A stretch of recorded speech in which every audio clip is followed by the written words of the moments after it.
ఎట్లున్నది అన్నం? మంచిగా ఉంది. అన్నం అడగాలి కదా. మీ సైడ్ ఇచ్చిరా ఏదో కామెంట్ చేయండి. మా సైడ్ అయితే సన్న బియ్యం ఇచ్చింది ఈసారి. అవును.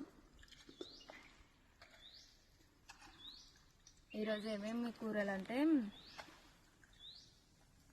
నైట్ వండిన గోంగూర, రొట్టె చేపల కూర, మళ్ళీ టమాటా, ఎగ్, నిమ్మకాయ పచ్చడి.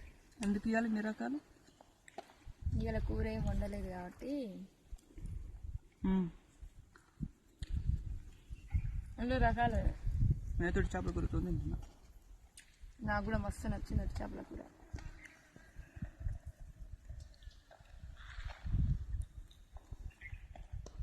మీరందరూ తిన్నారా లేదా కామెంట్ పెట్టండి. ఫుల్ ఫన్ స్టార్ట్ అయింది మాకైతే. ఆకలి మస్తు అవుతుంది.